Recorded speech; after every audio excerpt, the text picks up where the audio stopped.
కురసాంపేట water ట్యాంకును స్థానిక గ్రామస్తులు ముట్టడించారు. గత 10 రోజులుగా మంచినీటి సమస్యతో ఇబ్బంది పడుతున్న అధికారులు ఎవరూ పట్టించుకోవడం లేదని వారు ఆందోళన వ్యక్తం చేశారు. ఓవర్ హెడ్ ట్యాంక్ సిబ్బంది పనితీరుపై స్థానిక గ్రామస్తులు నిలదీశారు. రోడ్డుపై బైఠాయించి ఆందోళన చేయడంతో పోలీసులు వచ్చి ట్రాఫిక్ ఎటువంటి అంతరాయం లేకుండా చేశారు. అయితే ట్యాంకులో నీళ్లు చాలా అధ్వానంగా ఉన్నాయని, ఇదే నీరు మాకు సరఫరా చేస్తున్నారని మరి ఆవేదన వ్యక్తం చేశారు. సిబ్బంది విధులు సక్రమంగా నిర్వహించకుండా వేళపాల లేకుండా మంచినీటి సరఫరా చేస్తున్నారని ఆందోళన వ్యక్తం చేసి నీటి సరఫరాపై ఉన్నతాధికారులకు ఫిర్యాదు చేశారు. తక్షణమే మంచినీటిని కల్పించాలని వారు డిమాండ్ చేశారు.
మన్నాడు మళ్ళీ అదే పని జరిగింది.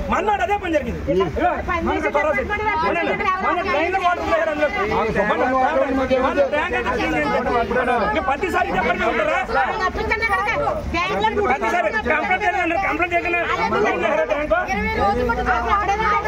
ఉన్నారండి.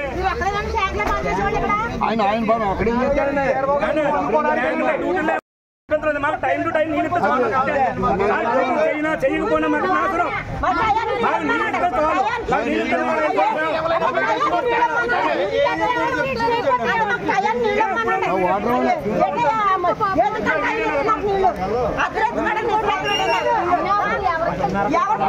నీళ్ళు